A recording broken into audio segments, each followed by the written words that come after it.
सुप्रभात छात्रों। आज हम लोग ललद्यद रचित वाक्य का अध्ययन करेंगे। इस पाठ में कश्मीरी भक्त कवित्री ललद्यद के 4 वाक्य प्रस्तुत किए गए हैं। ये चारों उनके कश्मीरी वाक्यों का हिंदी रूपांतरण है। पहले वाक्य में ईश्वर प्राप्ति के लिए किए जाने वाले अपने प्रयासों की व्यर्थता सिद्ध की है। दूसरे वाक्य में ललद्यद ने बाह्य आडंबरों बाह्यचारों का विरोध करते हुए समभाव अंतःकरण से चेतना के विस्तार की चर्चा की है। तीसरे वाक्य में ललद्यद ने यह मत स्थापित किया है कि सद्कर्म ही भवसागर को पार कराने में सहायक है।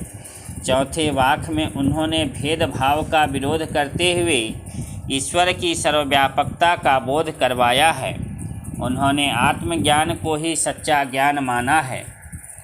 आइए सर्वप्रथम हम लोग सस्वर वाचन करेंगे, तत्पश्चात उसकी व्याख्या देखेंगे। रस्सी कच्चे धागे की खींच रही है नाव, जाने कब सुन मेरी पुकार, करें देव भवसागर पार।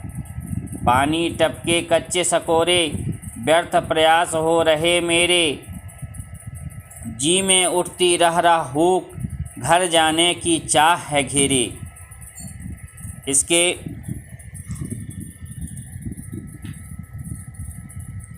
सर्वप्रथम हम लोग शब्दार्थ को देख लें। देव का अर्थ होता है भगवान, भवसागर अर्थात संसार रूपी समुद्र, सकोरे मिट्टी का एक बर्तन अर्थात स्वाभाविक रूप से कमज़ोर साधन, व्यर्थ मतलब बेकार, प्रयास मतलब कोशिश, हुक मन की बेचैनी, चाह मतलब इच्छा।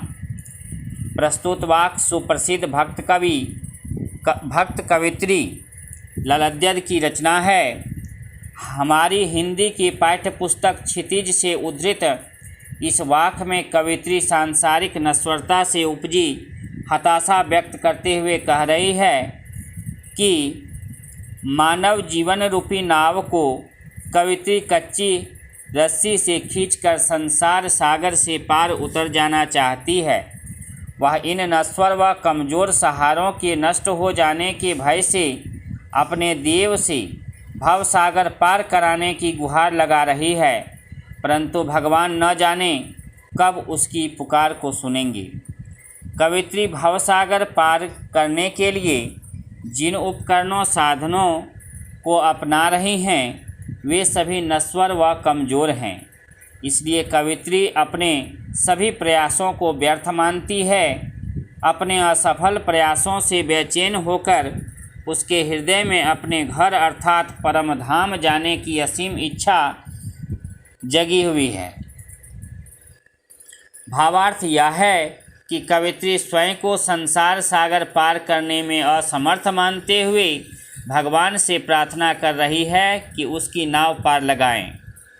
खा खा कर कुछ पाएगा नहीं, न खाकर बनेगा अहंकारी, सम खा तभी होगा संभावी, खुलेगी साकल बंद द्वार की। सम मतलब अंतःकरण बाह्य इंद्रियों का निग्रह, समभावी मतलब समान भाव रखने वाला, साकल मतलब कुंडी, द्वार दरवाज़ा। साकल बंद द्वार की चेतना व्यापक होगी, मन मुक्त होगा। इस वाक्य में कवित्री बाह्याचारों का विरोध करते हुए अंतःकरण से समता का भाव पैदा करने के उद्देश्य से कहती हैं कि साधक को ईश्वर प्राप्ति का सहज मार्ग सुझाते हुए बताती है कि यदि तू खाएगा अर्थात इंद्रिय निग्रह नहीं करेगा, अपनी ज्ञानेंद्रियों कर्मेंद्रियों को उनके गुण कर्म में प्रवृत्त कर देगा, तो तू ईश्वर को प्राप्त नहीं कर पाएगा। यदि तूने इंद्रिय निग्रह कर लिया अर्थात अपनी सभी इंद्रियों को वश में कर लिया, तो तुझे अपने पर अहंकार हो जाएगा। ऐसी स्थिति में भी तू ईश्वर को न पा सकेगा। यदि तू वास्तव में ईश्वर को पाना ही चाहता है तो स्वयं को संभाव की स्थिति में रख, अतः तेरा मन समत्व की भावना में स्थित हो जाता है तो तेरी चेतना का विस्तार हो जाएगा, तेरा मन मुक्त हो जाएगा। अर्थात ममत्व की स्थिति में तुझे मन को साधने की आवश्यकता नहीं होगी। इससे तेरा अंतःकरण निर्मल हो जाएगा और ईश्वर प्राप्ति का सहज मार्ग तुझे मिल जाएगा। भावार्थ यह है कि समभाव की स्थिति में ईश्वर को सहजता से पाया जा सकता है। आई सीधी राह से गई न सीधी राह, सुसुम सेतु पर खड़ी थी बीत गया दिन याह। जेब टटोली कोड़ न पाई, मांझी को दूं क्या उतराई। गई न सीधी राह मतलब जीवन में सांसारिक छल प्रपंच छदम भरे रास्तों पर चलती रही। सुषुम सेतु, सुषुम्ना नाड़ी रूपी पुल। हमारे शरीर में 3 नाड़ियां हैं, इंगला, पिंगला और सुषुम्ना। सुषुम्ना नाड़ी नासिका के मध्य भाग में स्थित है। जेब टटोली मतलब आत्मलोचन किया। कोड़ी न पाई मतलब कुछ भी प्राप्त न हुआ। मांझी धारा पार कराने वाला ईश्वर। उतराई नाविक को दिया जाने वाला मेहनताना, सदकर्म रूपी मेहनताना।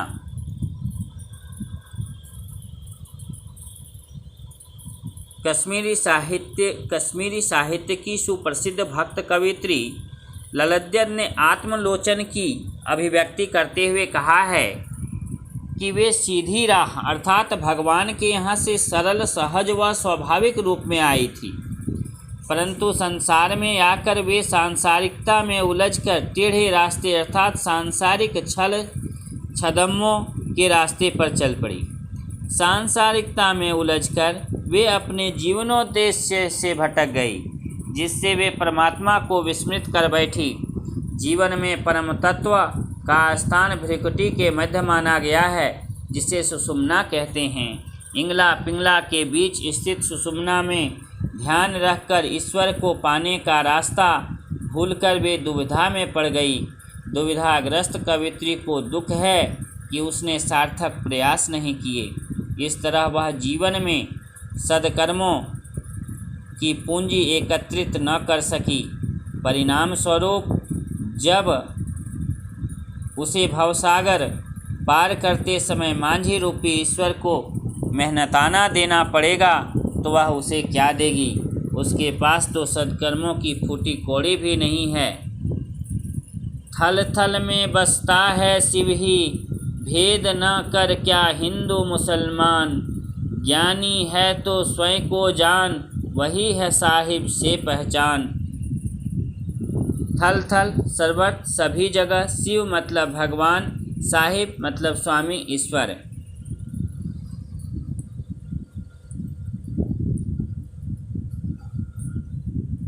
पर इस व्याख्या इस प्रकार है। परमात्मा सर्वव्यापी हैं, वह सर्वत्र विद्यमान हैं। उसी ईश्वर को शिव भी कहते हैं। इसलिए चाहे कोई हिंदू हो चाहे कोई मुस्लिम, ईश्वर में किसी भी प्रकार का भेद नहीं करना चाहिए। नाम रूप में भले ही उनमें भेद नजर आता हो, परंतु वह अलग अलग नहीं है। इसलिए साधक को चाहिए कि वह भगवान के नाम के आधार पर भिन्न भेद न करे और न ही उनमें भेद समझे। सभी का स्वामी एक ही ईश्वर हैं, अतः उसे पाने के लिए सबसे पहले स्वयं को पहचान जाएं, अर्थात आत्मज्ञान के सहारे ही कोई ईश्वर को पा सकता है। धन्यवाद।